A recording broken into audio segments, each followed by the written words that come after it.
Hello and good evening mga ka-Arky and welcome sa isa na namang live stream dito sa ating Wealth Arky channel. Ayan, ako, may napapansin kayong guest for this evening and papakilala natin siya mamaya. No? But of course, this is our weekly live stream dito sa ating Wealth Arky channel. We are live streaming over at our YouTube channel, youtube.com/wealtharchy, and also sa Facebook page natin, facebook.com/wealtharchy. And another stream na tinitest natin ay yung ating personal LinkedIn profile, no? So, hello Marion. Yan. Naka-live stream tayo sa LinkedIn profile ko. Kamusta Marion? Hello Sir Fitz. Hello sa ating mga ka-Arky. Magandang gabi. And back-to-back guests tayo. No? Last week we had a guest and we have another guest for now. Mga ka-Arky, hindi po si Sir Renzi yung kasama natin ngayon. Pareho silang gwapo. Oo.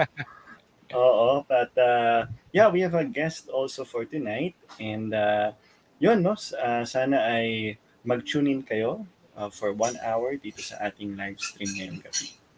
Oo, lalo na yung mga interested magtayo ng bagong negosyo or yung meron ng mga minamanage na small and mga small and micro entrepreneurs natin. I'm sure marami silang matututunan ngayong gabi. Kasama natin si Atty. Gino Jacinto. Sino ba si Atty. Gino? Siya ang COO, Chief Operating Officer ng UNAWA. And of course, malalaman natin kung ano yung UNAWA later on. But welcome sa ating live stream, Atty. Gino. Tamba. Ano bang tawag namin sa'yo? Sir, Atty. Gino. Compadre? Gino lang. Gino na lang. Compadre, pwede Gino, pero mas okay Gino. Alright. Kamusta ang linggo natin so far, Gino? Yan. Okay naman, Fitz. Thank you for having me, Marion. Good evening, guys. And sa mga viewers nyo, good evening din. Yes, oo. So mga ka-Arky, ihanda nyo na yung inyong mga tanong kay Atty. Gino. Hindi ko matanggal yung attorney. But of course, we'll be talking about not just entrepreneurship, but also yung mga technical, I would say, technical aspect of running a business. Kasi usually, pag pinag-usapan namin ng entrepreneurship dito sa live stream namin, we really talk about yung mindset, alam mo yun, yung mga dapat characteristics mo bilang isang negosyante. But for tonight, no, I think maganda din pag-usapan talaga yung technical aspect kasi yan din yung hindi ka masyadong prepared no? Pag nagnenegosyo ka, ang dami mong tanong kung paano ba mag-register dito, paano ba mag-file dito, and hopefully ay isa yan sa mga madidiscuss natin ngayong gabi. Ayan, ako. Marion, meron kang gustong sabihin sa... Oo. So, batiin muna natin yung ating mga ka-Arky na nandito ngayong gabi. Ayan, ako na muna babati sa kanila. Unang-una si Kimbert Franco. Lagi naman nandyan si Kimbert. Hello! Ayan. Nandito rin si Paulo Estrabo. Yeah, hello, Paulo. And of course, nandito ang si Mayor natin. Hindi yan yung totoong mayor, pero mayor pa rin ang tawag natin sa kanya. Yata si Atty. Gino, may tayo. Mayor ng Pasig dito. Saan ba opisina nyo, Gino? We're actually work from home, but our office is in sa Makati po. Sa Makati, hindi sa Pasig. Hindi sa Pasig. Ayan. Sino pa, Mario, yung mga kasama natin ngayong gabi dito na... Ayan, hello Troy, ka-Arky Troy. Good evening, Den. Good evening din sa'yo, Den. Ayan, si Sir Romero, ayan, good evening. Ayan. Oo. Lagi rin nanonood sa atin. Oo, ayan, si Miss Diane Galimba. Good evening po mga ka-Arky, sabi niya. Si Miss Kathleen Saveliano, si ka-Arky Kathleen, hello. And of course, si Emil, ayan, napakaganda ng kanyang picture, isang teapot, no? Takore. And of course, Kimbert, naku, salamat at nag-ayuda si Kimbert ng 25 pesos. mas gaganahan tayo kapag meron tayong super chat or super sticker na ipadala mula sa YouTube or Facebook stars. And of course, ang benefit ng pagpapadala ng super chat, super sticker or Facebook star ay kayo ang magkakaroon ng priority sa questions ninyo mamaya pagdating sa ating Q&A. Ayan, ako.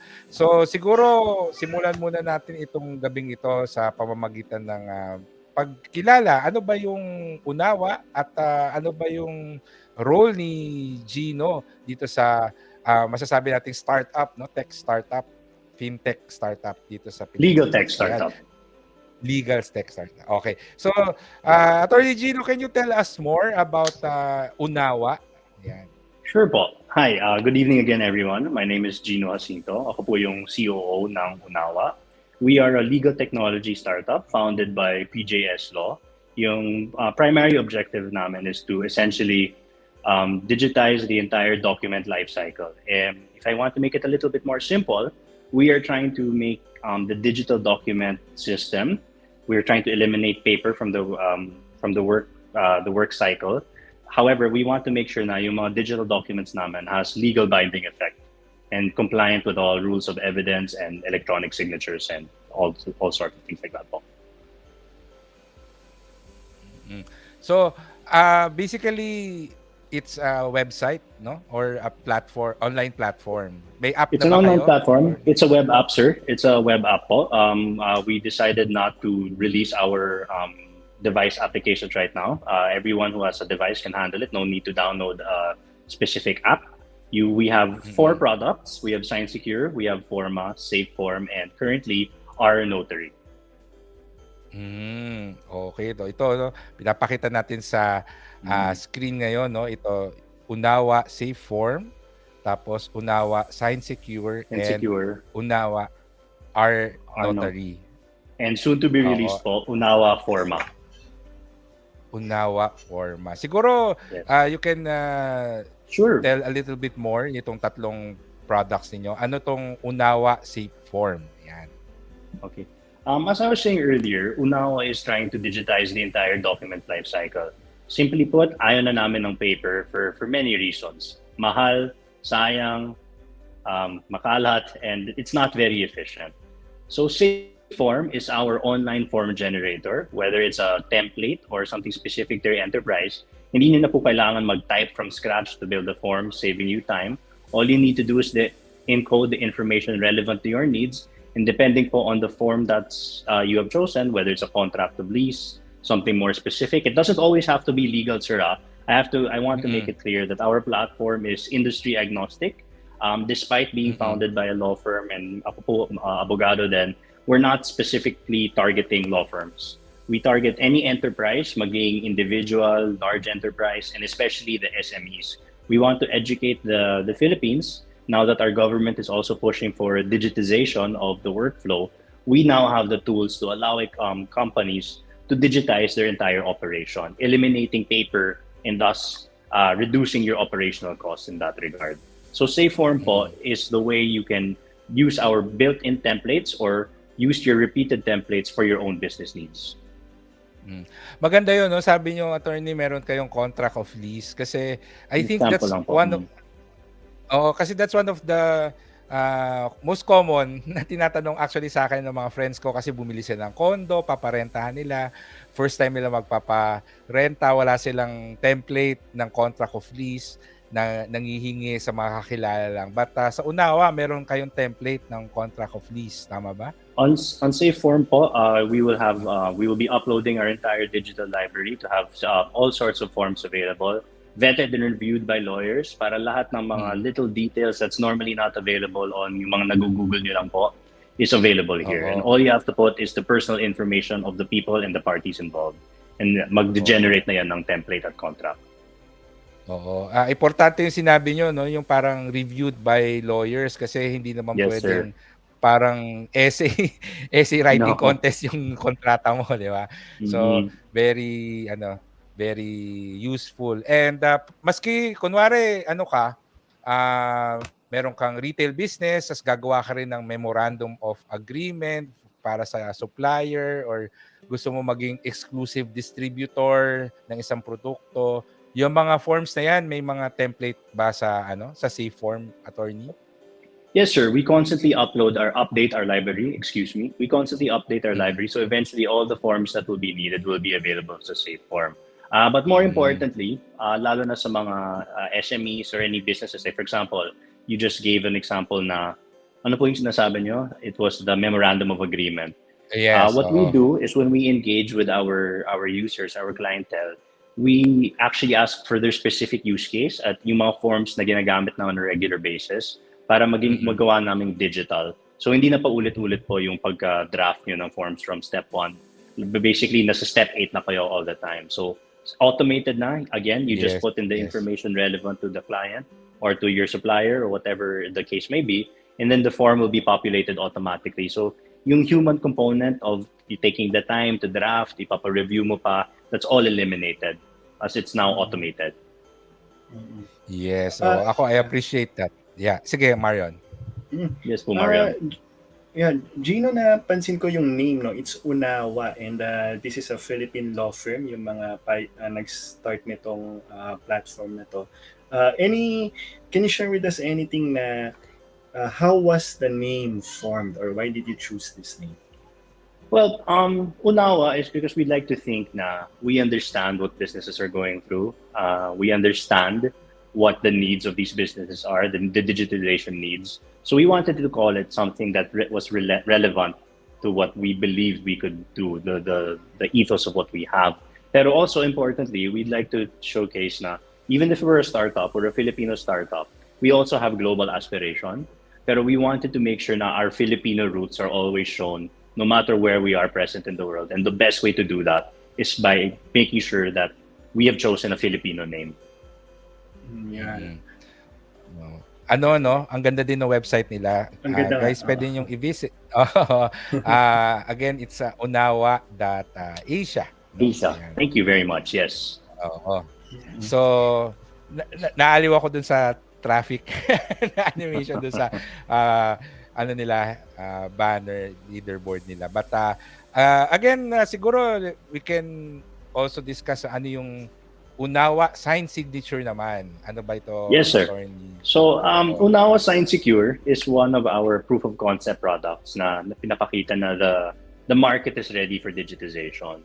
So, UNAWA is an electronic signature tool that allows you to validly sign digital documents with legal binding effect, especially here in the Philippines.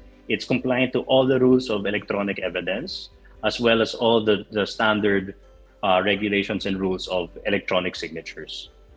So importantly, compared to perhaps other platforms out there, I hope it doesn't happen to anyone, but if ever your document comes into question or kailangan maging evidence po siya sa court, admissible po ang documents namin, even if it is electronically signed. Hindi ka ma-accuse na pinotoshop mo lang yung no po, pirma sir. mo dyan di ba? No, we have many safeguards to prevent things like that and to ensure the identity of the signer is who they say they are. Importante ito, no? Lalo na pag malalaki yung mga kontrata, kailangan ng ganito. Yes, Marion. So Gino, since this is a web-based platform that we have here, is there also a chance sa ating mga ka-arki na when they go to the website, is there any way to communicate with any of your lawyers, or is it purely na it's easy to understand? You can just navigate through the site, no need to consult someone.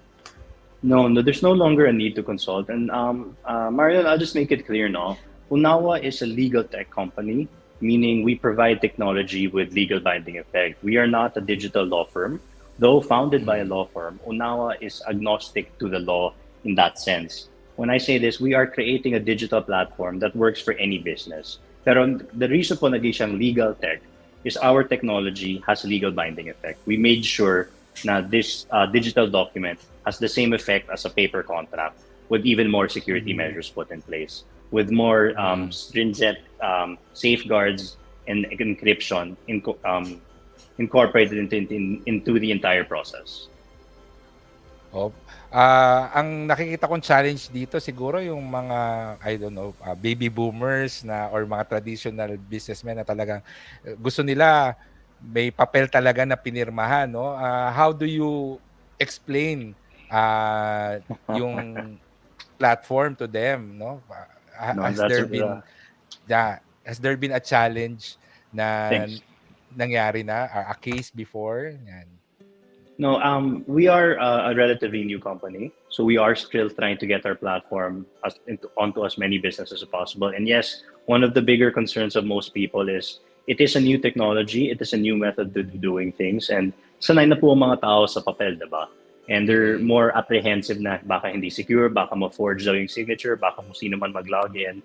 Our goal is to replace that paper document trail so that we can digitize the entire process, effectively speeding up business transactions, making it much more simple, cutting the time more than half, and ensuring security at every step of the way, sir. Mm. So, yung third solution that you're offering, itong UNAWA R Notary. Ayan. Ako interested dito Yes. kasi madalas ako magpanotaryo. Can you tell us more about itong UNAWA R Notary? So UNAWA Art Notary it stands for UNAWA Remote Notary. Following the Supreme Court's rules on remote online notarization, we have created a platform that allows for remote notarization, meaning po, like this, you and your notary will do a live video broadcast stream so that you can coordinate and discuss the document, sign the document, and then ipapadala nyo po sa notaryo, and then iantay nyo para bumalik sa inyo. So you don't have to go to a notarial office na. And it's completely valid and completely legal. Um, Mm. Medyo sa segue lang, much better po to than sa panotaryo na yung pinapadala nyo lang yung document nyo at yung ID nyo sa mga notaries. Please don't do that. That's very, very inadvisable. Always go to an accredited proper notary. Mm. When you say sisend yung document, so parang i-courier pa rin yung notaryo para Yes, sir. matatakan? Oo. Mm-hmm. The rules kasi po for notarization provide na physical document pa ang required, physical paper document kasi kailangan po ng wet signature for notarization. However, excitedly, we'd like to say that UNAWA, along with the Supreme Court, is working on the new rules for electronic notarization. Hindi na po natin kakailanganin ng paper documents. You don't need to print out anymore. You don't have to go to a notary. You can do it totally online without having to spend on printing, transportation, or even your time, no? Pinaka-importante Yes. po yata yun. Oo. At saka ano rin kasi hassle na rin bumili ng ink minsan na magpi-print kang document, di ba? Naku, biglang Sir Fitz, biglang wala na yung ink. that's a very good point, no po. Oo. I think a lot of small businesses don't realize yung cost of paper. The cost of paper, due to our studies, sa small medium business lang, all associated costs of paper will cost us an SME almost 80 to 100,000 a year. This includes the paper, the printing machines, the toner, the refill, the manpower, and also one thing that people don't consider is the storage of lahat ng printouts nyo. So if you have a 50 square meter office and 10 square meters of that, parang storage room lang, you're technically renting a space for your paper then. Now, you could use that cost effectively somewhere else. And that's what we're trying to explain or trying to pass on to especially the SMEs. Because by next week, if you log on to unawa.asia, you will see that especially for SMEs, accredited registered SMEs, you can access the platform totally free. Also for individuals, totally free. No limitation to the signatures, no limitation to how many documents you can sign. Essentially, as many documents as you need signed, you can sign with our platform, totally free, reducing your costs drastically. Sir Paul, one of the main things we think about the reduction of paper in the business force is what is paper needed for among contracts, everyday forms, notices, anything like that. Any use of paper will incur a certain cost. When you digitize this, not only are you enhancing security, you're enhancing convenience, you're also lowering your costs. But even at our most expensive tier, we do have subscription tiers. Obviously, Paul, we are a business. We do need to generate revenue. So we do have tiers with more features, but our basic tiers remain free and they are very much usable for any business na. And that will drop your costs, saving you 100,000 a year at the minimum. Mm. Naku, And ano, no, napakaganda nung ano. Yes. Oo, sige uh, Marian. ma-share ko lang din, no, regarding the digitization, no, yung sa mga documents, whenever I have paper, tapos, di ba, napirmahan na notaryo na, when I get home, I have a scanner and then I scan it. Di ba? Mm. Kasi baka mawala yung Oo, original eh. Di ba? So, with yes. this platform, parang okay yun With our nabawasan platform, yung steps ko. nabawasan po yung steps nyo. Not only that, with our new product coming, Forma is our document management system that allows you to collaborate and share your documents with anyone in your team. Oh, Also, it allows you to upload your existing physical documents, like what you're doing, Sir Marion, onto a digital version. And what it does, it's just not just scanning. The system will scan the document not for the purposes of upload, but it will read every single character on your document. So your physical documents are now searchable in a digital platform. Nice. So for example, sir, you have 10 contracts on the scan nyo. You're looking for one word. You type in, let's say, fits. You're looking for the contract with fits. The system will look through every document, look for Fitz's name, and will pull up the document relevant to your search. oo. Galing, Madali yun, no? Very helpful yun kasi minsan nga, totoo yun, hinahanap ko kung ano yung scope of work nung isa kong project. Minsan, yung document, 14, 15 pages, di ba? You have to browse through it physically. At least kung digital na siya, tatype mo lang sa search na yung scope of work, tas you immediately go to Exactly. the specific page, no? At alam mo na kung ano yung deliverables mo. Nako, The time savings mukhang, po, drastic. yes, oo, mukhang magagamit ko ito, no. And true enough na proof that they are really very useful platform is yung mga awards and recognitions na na-receive na ng UNAWA, no. So they are the winner 2020 winner ng ADB. Can you tell us more about this award? Kasi big deal Yes, to, sir. no, sa ADB. So back in Yes. 2020, UNAWA won the Asian Development Bank Digital Hackathon against COVID-19. So back then, ADB was doing a competition wherein technology partners are able to produce concepts that will allow for businesses and anything to operate during the pandemic.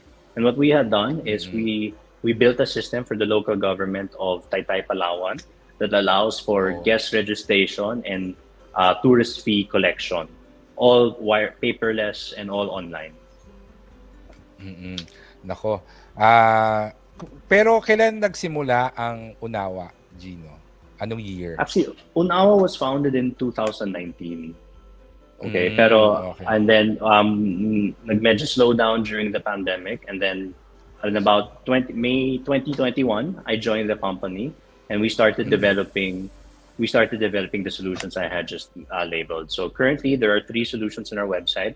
Actually, medyo early nga yata yung interview natin eh. By next week, this website will be totally redesigned, showcasing all of our new features as well as all of our new products. So we will now have 4 products. All of them can be used individually or be taken as one. Based from your so far, no, sa mga naging transactions ninyo or from what you see the traffic in your platform, ano yung pinaka in demand so far sa nakikita ninyong not naman po in demand. I think it's because we released it first. Sign Secure is currently our flagship product. It's the one that gets most use because people, considering like us, sir, we work from home. We don't want to send documents via Grab. We needed a secure way to electronically sign a document. Importantly, and I have to highlight this, that's valid in the Philippine setting. So that's what UNAWA did. Yes. Oh, that's nice, no. I just recall, no, one instance, no, na mention nyo, Atty. Gino, yung sa Grab, no. I sent a document via Grab and then hindi nakuha ng recipient, diba? And that was a sensitive document, no? May mga signature doon. So, yun, no. That's why parang wow, this is another way, no, to reduce yung ganong risk. Kapag yes, not only that sort of risk, Marian, no. I mean, you said you grabbed your documents. I don't know how many signatories that document had, but the time that will take to get to each party, not to mention the risk, is all eliminated by our digital platform. One press of the button, it gets sent to all necessary signatories, and all the signatories have access to sign it. And again, I have to highlight this in a very secure way. Our system has many levels of security, from the identity verification, from the document encryption, as well as the signature encryption. So we eliminate fraud, and we make sure that all of our documents are subject to non-repudiation measures are all available. Gino, pag tinatanong nila, kunwari na, how can you say na it's legal in the Philippines? Parang hindi ba legal din itong ginawa kong document? Parang ano yung nakuha yung permit or kanino kayong regulatory body na kumuha ng permit to be able to really say na no permit or regulatory body is needed for electronic signatures. There are just compliance with regard to contractual law and the way you manifest consent. Consent is manifested in multiple ways. Alam niyo po, you don't need to sign a contract to manifest your consent. You can put your thumbprint, yung mga extra marks sa spot for those who can't read or write. Those are valid ways of in manifesting consent on a document. So what we had done is we just made this an electronic process, as well as ensuring the security at every level. I think yun po what's important. So if your document ever comes into question, it's admissible po in court because it has all the guidelines and all the measures provided by global standards of electronic signatures. So upon signing, the system will generate a manifest, meaning it will indicate who are the parties to the document, kailan po nila na-sign, saan nila na-sign, at anong oras nila na-sign if ever that's needed. May tracking, no? Yes, sir. Very important. Yeah, and I think I understand it now, no, na ano talaga, yung mga forms ninyo are compliant, no? Kasi I think pwede kasing I don't know, matalo yung kaso mo kasi of a technicality, no? Siguro pwedeng yun yung masabi natin. Kaya important na itong mga contracts natin, mga legal documents natin are really complete, compliant, and hindi ma-dismiss because of a mere technicality, no, na pwedeng minsan magkamali tayo kapag tayo mismo human error ang gumawa or nag-type nito. Siguro, 'di ba, pag tinype mo pa siya tapos may mga wrong grammar or wrong spelling, pwedeng pwedeng gamitin pa 'yon for technicality na perhaps naman. Hindi naman tayo ganun ka-strict naman sa wrong grammar or wrong spelling. Hindi naman. But sa technicality, since you brought it up, Fitz, what I really want to showcase from both the technology perspective and the legal perspective, I used to do litigation a lot. This is a segue onto notarization na pinag-usapan na natin. Earlier, I was saying that please take notarization seriously. Wag yung mga panotaryo, yung pinapadala nyo lang yung documents, I highly dissuade people from doing that. Back when I was litigating, many times when I would cross-examine a witness, our questions would always be about the notarization process. Yung parang, can you please describe yung office, yung outfit ng notary, and more often than not, wala po silang masagot. And that will tell the judge and the rest of the courtroom na they did not actually appear before a notary. So that document can be invalidated. So when it's a very important document, or actually any document for that matter, please take the necessary steps to notarize it properly with a valid notary. Because there's a reason nagpapanotaryo po tayo, and I hope no one ever has to experience that reason when the document gets called into court, or when you need to source that document from the commission. Make sure na valid notary, because if yung mga kanto-kanto lang, sorry to say this, very often than not, hindi nila isasubmit yan sa notarial commission. So if you want to call it into question, you have no way of verifying that document you signed. So in effect, invalid siya. So please use real notaries or systems like this. Naalala ko, attorney, ito yung mga notary na may isang babae sa table, tatalikod lang siya, pagharap niya sa'yo, may nakasulat na, tapos may seal na, di ba? Yung ba yan? Oo, yung katabi ng mga nagtitinda ng chicheria sa kanto. Unfortunately, that's very often, and we're hoping to dissuade that by introducing technology into the process. to make sure these yung mga fly-by-night notaries can no longer operate. And Kasi for good reason. For good reason naman. I think Yeah. So, kaya pinapa-notarize, attorney, kasi pag notarized, binding against third parties siya, di ba? Exactly. Notarization makes a private instrument public. Simply put.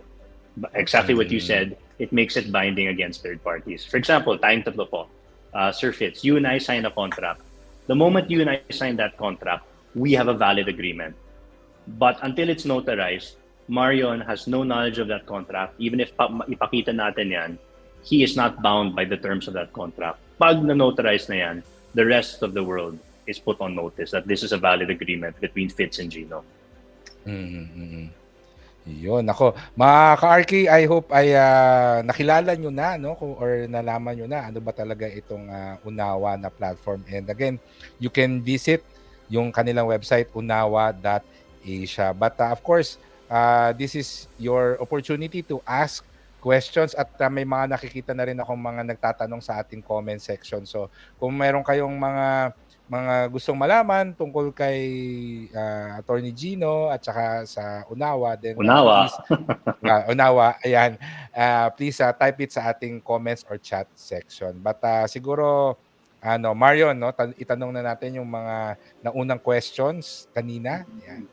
Sige, unahin natin yung tanong ni Kimbert kasi nag-ayuda si Kimbert ng 25 pesos. Oo, salamat po ni Kimbert. At ito yung tanong niya, 705. Tanong po, ngayong gumagamit na ang ibang businesses ng AI technology, sa tingin nyo, kaya rin bang makipagsabayan ng MSMEs sa paggamit ng teknolohiyang ito? Ayan. 100%. 100%. AI is very new technology. A lot of businesses are already utilizing the open source platforms to create their own businesses. We at UNAWA are also exploring AI mechanisms for our own platform, whether it be our support chat or our contract generation or our document scanning. We are looking into that. So if your business can jump on the, not naman trend, I think it's here to stay, so trend might be an unfair statement. AI technology can really help you speed up processes, eliminate the need for a human component, and really expedite matters. And just like what UNAWA is trying to do, make things much more seamless, make things easier. AI technology can do that if used carefully po. We've all seen the dangers, the potential dangers of artificial intelligence also. That's no joking matter rin naman. So if used responsibly, if used responsibly, AI can benefit many businesses. And you did mention about or you did already touch con, disadvantage of AI technology. But siguro, Gino, you may want to elaborate yung nakikita mo or in your opinion, ano yung threat or kailangan tingnan ng mabuti pagdating sa paggamit ng AI technology. Well, I first have to qualify that I am in no regard an expert or even comes close to an expert to AI. But there is, as I said, the pros and cons are there. The threats, what we do perceive are AI tries to simulate a human component. It's getting so good that you're not recognizing that you're no longer dealing with a human being. And especially with certain matters, certain implications and applications of artificial intelligence, it is still based on the information it is fed. So the source of the information is also crucial. So you always have to be wary of the information. Just because manggagaling yan sa AI, you shouldn't really believe it, especially in these early stages. AI should be used for convenience, not really a source for answers. It should be a tool that can help us humans, us people, to do our tasks in a more convenient way, but not replace our thought process. Yun. Ako. Maraming salamat, Kimbert, sa question mo. Thank you, Kimbert. Sana nasagot ko yung tanong niyo. Si Paulo, no? Yan. Yes. Meron siyang question. Yan. Ayan, from Kaarki Paulo, what will be the factors on increasing the drive and economic stabilities of MSMEs? Can the Philippines be competitive? Thank you. 100%. I think the Philippines can definitely be competitive. What factors on increasing the drive and stabilities? I think it's the speed at which you do business. And sorry if I'm trying to relate this back into UNAWA, but I really do mean this. One of the reasons we got into this business, one of the reasons UNAWA exists, is to answer questions like this, to increase that drive and ensure economic stability by allowing business transactions to happen much faster, by allowing the manual process to be eliminated, so that if you're normally spending 5 hours looking through a document, that's now replaced by our platform that now gives you your 5 hours back because you can search for a document in 1 minute. If it normally takes you 1 hour or 30 minutes to draft a sales invoice, through our digital templates, that can also be done in a matter of seconds. Importantly, and what you said earlier, Marion, kung kunyari, you can't close a deal kasi kailangan mo ng multiple signatures, pinapag-grab mo pa, inaantay mo pa, minsan nawawala. With our platform, that can also be done in minutes without having to leave the comforts of your home and ensuring security and safety. And again, once again, importantly, legal validity along the way. So to increase the drive and economic stability of SMEs, I really believe, and again, this is not a plug. Even if I wasn't working with UNAWA and I was aware of UNAWA, I would say the same thing. Take advantage of the tools we have at our disposal. We are becoming a very technological world. There's a lot of technology that will allow us to do better, allow us to speed up our processes, allow us to save money, such as what UNAWA offers. And don't be shy against change. I think that's very important. Take advantage of what's available now. Grow with the technology. Very good answer, no? Yes. And parang may follow-up si Paolo. Tama ba? Can the Philippines be competitive? Yeah. What can you say on the strong government support of Thailand and Malaysia on their MSMEs? And I think this second question is just to draw a comparison or something that connected ba siya sa is it like embracing blockchain technology and digital banking? Parang ganun din ba siya yung... Absolutely. What do I say on the support of Thailand and Malaysia? Again, I am neither Thai nor Malaysian, so I'd rather not speak of their processes and their government. If they do show strong support to their MSMEs, I commend them very much. However, let's talk about in the Philippine setting, what's the meaning of digitization of the Philippines? Again, digitization is embracing the available technologies to eliminate the very prehistoric manual processes we have. Again, the reliance on paper is extremely expensive compared to the digital counterpart. It is not as secure and it is quite inconvenient. And to go to his third question, is it embracing blockchain technology into digital banking? In a way, yes. Again, it's all about adapting to the tools you have in front of you, adapting to the tools that are available. We at UNAWA, depending on our enterprise use case and our clients' needs, we also incorporate the blockchain. So now that we're talking about digital documents, what's very important, Paolo, if this is the question you're asking, it's not just the digital document itself. It's where you store your document. Kailangan po secure siya. Kailangan it's not hackable. And also, it has to be convenient and cost-effective. So if your enterprise is ready for the blockchain, please do so. Look into it. However, at the same time, don't be pressured. Porket yun yung uso, kung hindi pa nyo kailangan, don't go for it.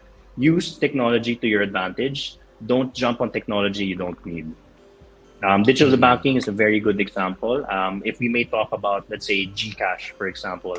Actually, this will go back to your earlier question, Fitz, about the older generation not adopting new technology. GCash, prior to the pandemic, I think nasa 4 million users lang siya. Me, I was using GCash for quite a while, but for example, my wife, my dad lalo, na, I'm gonna put, they didn't get the concept. But look what the pandemic did. They made it very commonplace. Now I think GCash has something like 32 million users. That's a very impressive number, no? So, and it's all about just accepting that we are moving forward with what's available, accepting that the tools we have are forever evolving. So don't get stuck po in one place. Kung dati yung lolo ko nagta-typewriter, ako nag-computer. Dati my lolo nagre-registered mail, ako nag-email. Now we are at that cusp. We're moving to that next generation. If ako nag-registered mail, the generation now, they can use email. They can send a document through platforms like UNAWA. Just like yung digital banking, no? Dati, di ba, Sir Fitz, May mga questions tayo. Safe ba yan? Mga Exactly. digital bank? Pero ngayon, no, marami na tayong You don't, nakikita ng mga you don't even think about it, na ba? You just Oo. digital bank, GCash, Paymaya. Yeah, you're fine. It's accepted. It's norm. It's part of the Oo. norm. Ang tanong na nila ngayon, anong digital bank ang maganda, no? Dati ang tanong sa Yo, atin, safe ba 'yan?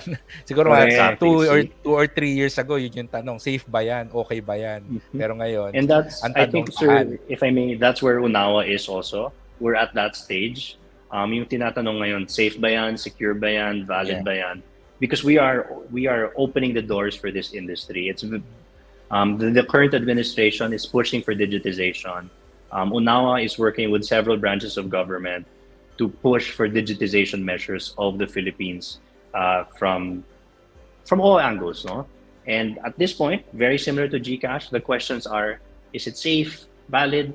In a year or two, it's going to be about anong pipiliin, anong gagamitin. Mm.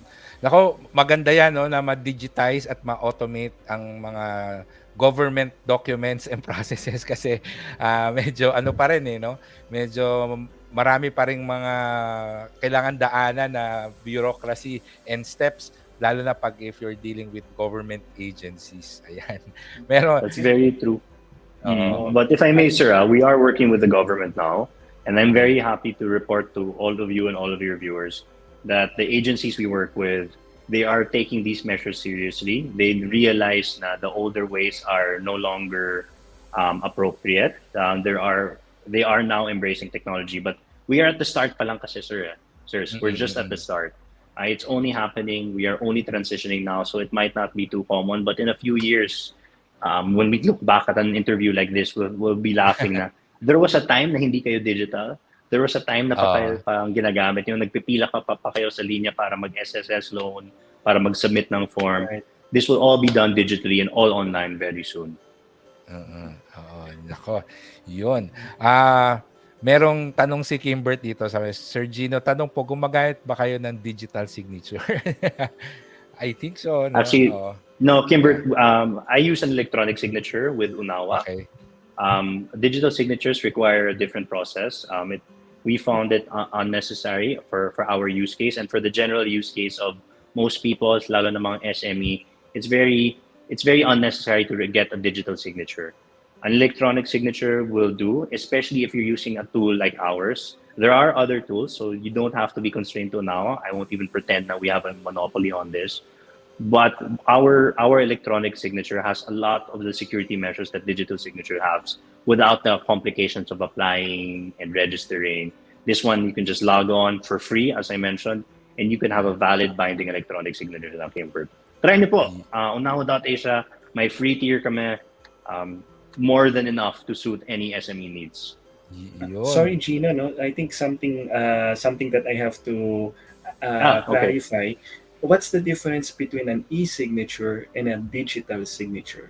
For me, A, as a layman, I think they sound the same, pero baka you can a enlighten me. digital signature, that in layman's terms, I suppose, requires registration. If you're applying, you have to register your digital signature. You have to get permission to have a digital signature.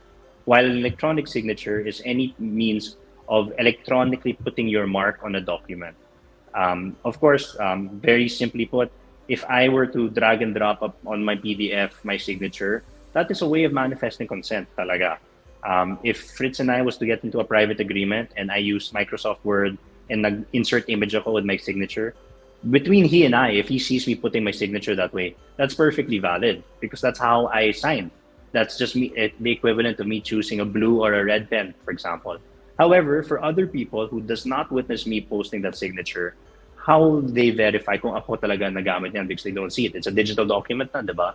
So with systems like UNAWA, there will be in place security measures like it's registered against an account.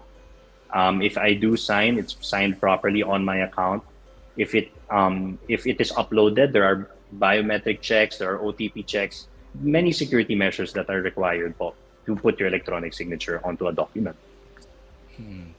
Yung digital signature, it's ano siya parang it's different from your normal signature pero parang pag naka attach sa isang document, ano siya, doon lang siya nagiging parang legally binding or just a confirmation na talagang ano siya, ikaw yung nagpadala. I think yung digital signature, it's more on the lines of mga blockchain technology at saka yung mga encrypted na mga documents usually nagre-require ng digital signature just to check kung tama ba yung origin nung document or alam mo yun, kung authentic ba.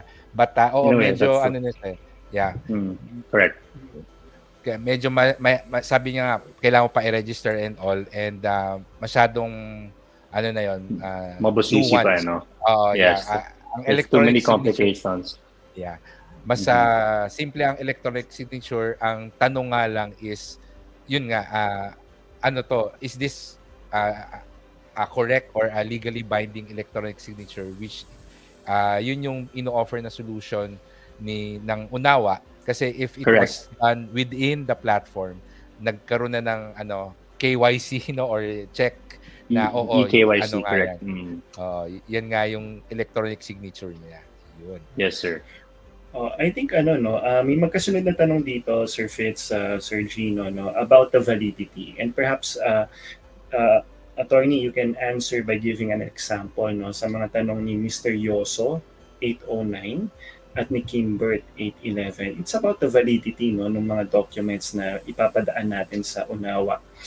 Valid na po ba sa court yung digital forms from your platform for evidence ng party involved with that contract? And another from Kimbert, still with validity, pag ginamit ba ang platform nyo sa government transactions, magiging valid ba ang document? Okay, so with the first question, valid po ba yung digital forms namin in court? Yes, it's valid. UNAWA follows all measures and rules of the electronic evidence law, as well as the digital signature rules I had mentioned before. So it's perfectly valid. What our system does, it generates and attaches the identity of the person. Para po we can't dissuade or we can't go against the fact na we can't argue that I didn't sign it, because we have all these measures in place to ensure that the person logging into your account is really you. So that's why it is valid in court, because we generate a manifest, we localize the source of the signature, and we comply with electronic evidence. And ano po yung second question ulit? Sorry?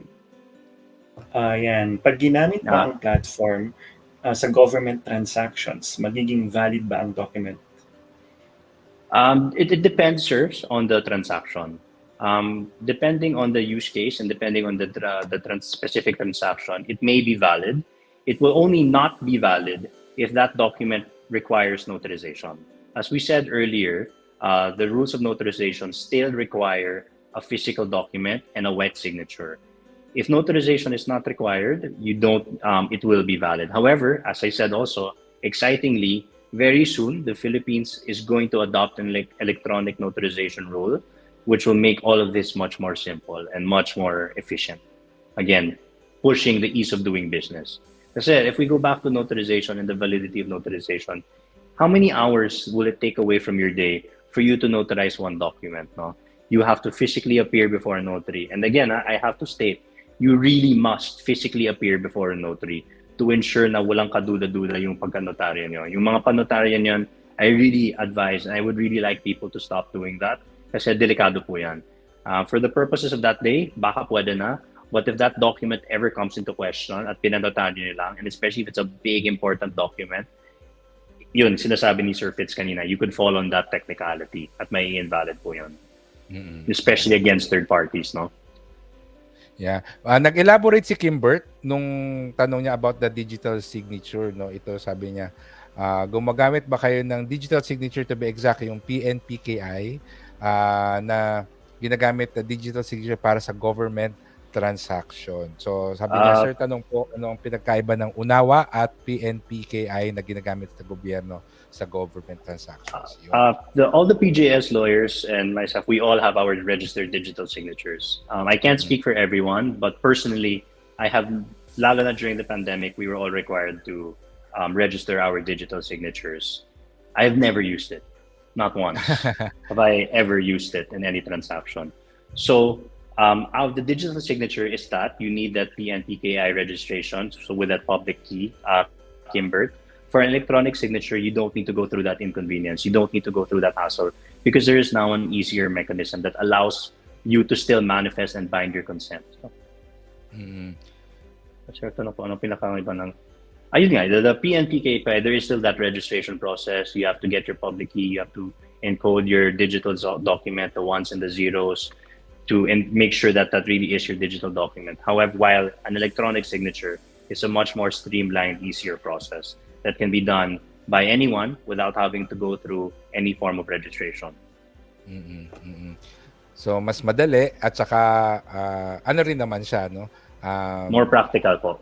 Recognized as a legal document. So, I think yung digital signature, mga lawyers lang ba meron yan? Or ano pa, may mga ibang professions ba you should gumagamit din yan?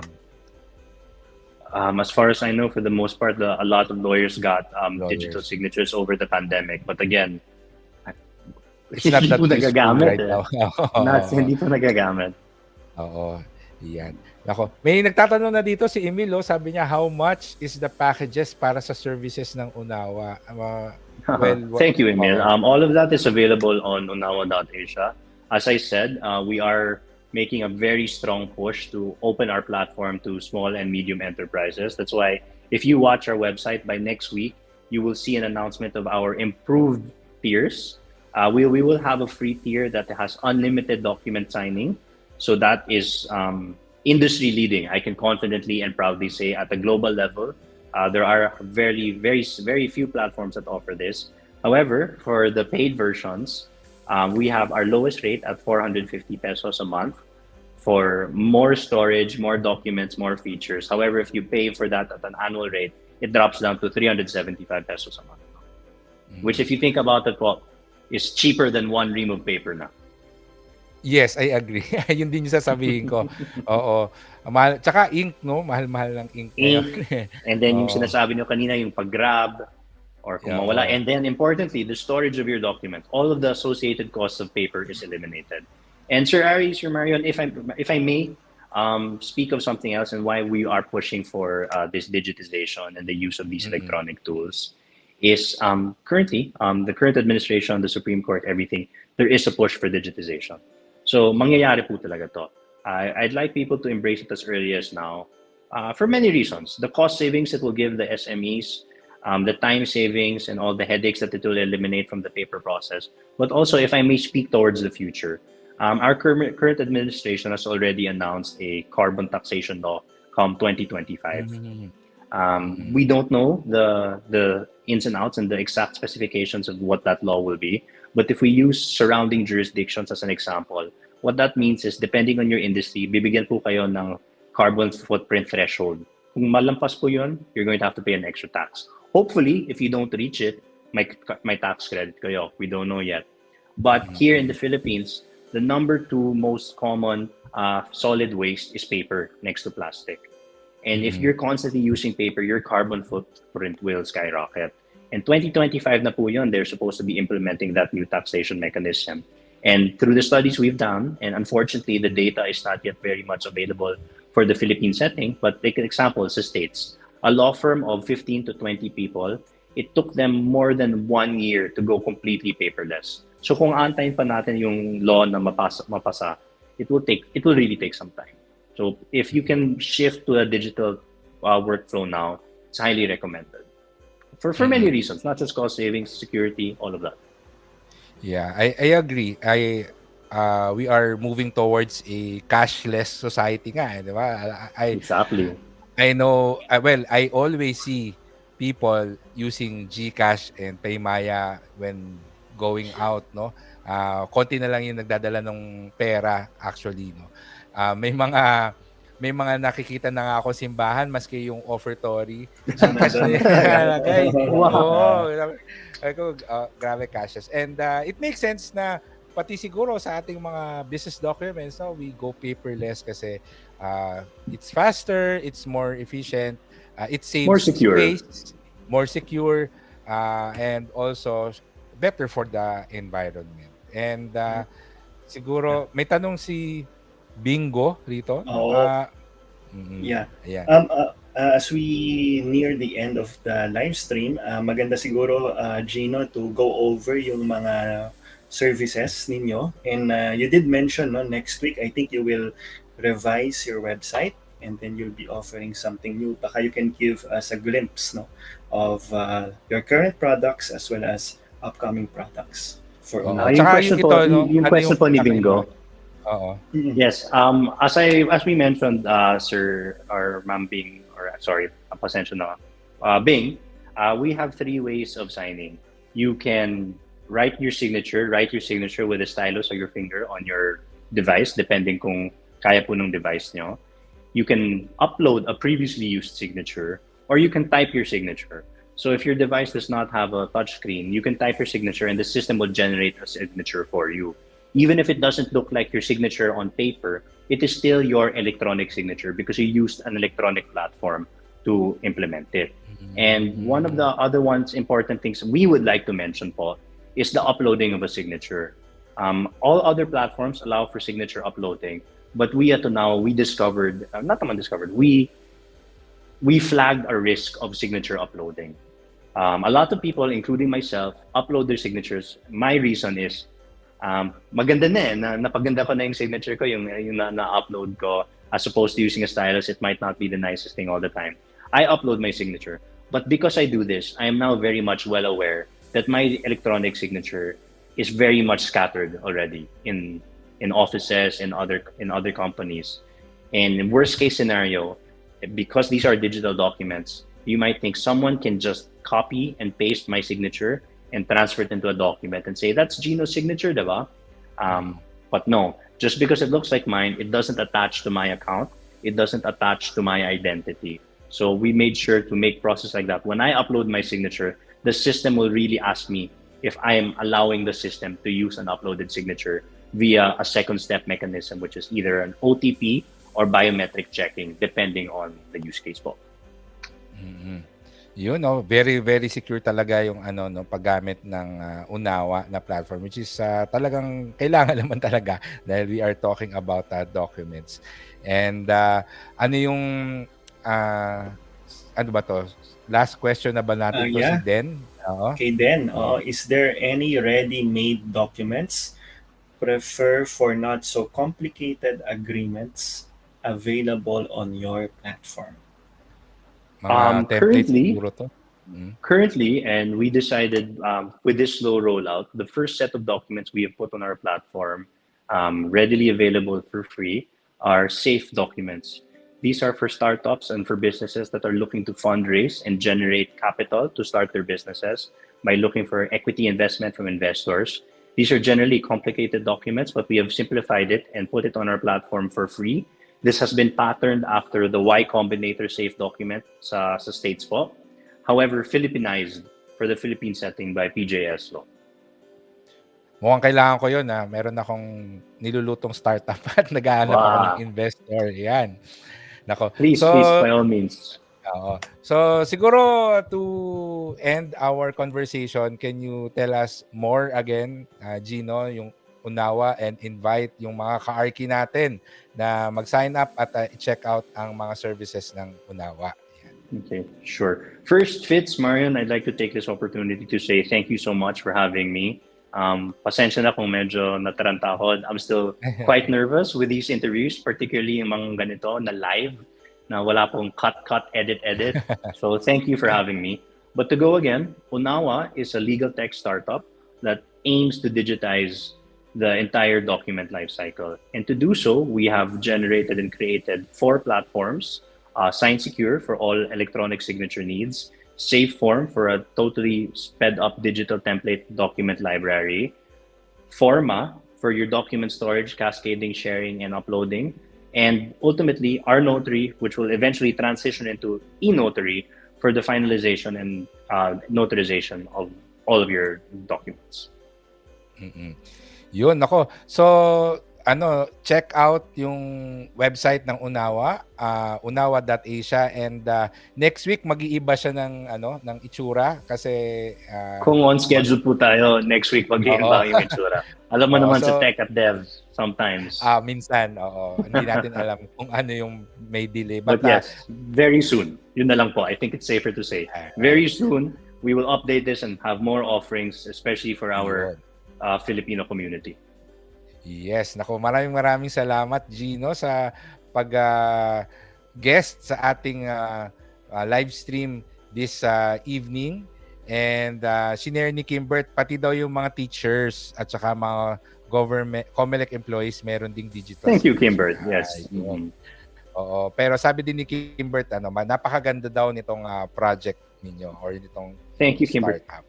Parang, sir, dapat maging next guest niyo yata si Kimbert Franco. Knowledgeable din po yata to. Oo, nako. Ano yan? Weekly nanonood sa amin yan. And rightfully so. Oo. Ako rin, sabi nga, weekly ka-arky na po ako. Ayun, nako. Sabi ni Den, buti pa dyan sa platform walang traffic. Kasi nakita niya yung website na tuloy-tuloy lang. And yes, napaka-time saver talaga nito. Hindi ka na kailangan lumabas. Very good spot, Sir Den. That's exactly the reason na ganun po yung flow ng website namin to show na wala talaga pong traffic. That's that subliminal message we're trying to impart. Na-pick up po ni Sir Den. Very good. Ang galing. Thank you. Yun. Yung pala ang subliminal message nung banner natin. And kasama natin si Andrew, nasa audience siya. Sabi ni Andrew, thank you to Wealth Archi for the successful live stream event. Appreciate the chance to present UNAWA's vision on such an incredible platform. Yeah, thank you, Fitz and Marion. And yun, maraming salamat mga ka-Archi sa pagsama sa ating live stream ngayong linggo. And of course, thank you very much kay Atty. Gino Jacinto sa pagsama sa atin. And I hope marami kayong natutunan. Sa mga nanonood ng replay, hello sa inyo mga team replay. Thank you for watching us on your available time. And Marion, any parting words sa ating mga ka-Archi bago tayo magpaalam ngayong gabi? Maraming salamat sa panonood mga ka-Archi. Salamat Atty. Gino sa pag-orient sa atin sa UNAWA. Thank you rin muli sa ating mga ka-Archi until next Thursday, same time. And remember, financial literacy is the great equalizer. Yes, maraming salamat mga ka-Archi. Kung hindi pa kayo nagsasubscribe sa ating YouTube channel, so please subscribe, youtube.com/wealtharchi. I-like nyo na rin yung ating Facebook page, facebook.com/wealtharchi. Maraming salamat ulit kay Kimbert sa pinadala mong 25 pesos na super chat, super sticker. And kita-kita ulit tayo next week. Nako, hindi natin nabati pala to kanina, sila Romero. Ayan, hello. Mga nanonood sa atin, si Dayan at saka si Kathleen. Ayan, at saka si Emil, mga regular viewers din natin. So, kita-kits ulit tayo next week, Thursday, 7:30 Manila time. And I hope magkaroon tayo ng maayos na rest of the week, a good rest of the week. Enjoy your weekend. And see you again next week sa ating susunod na live stream. Alright? So, good evening and goodbye. Bye-bye.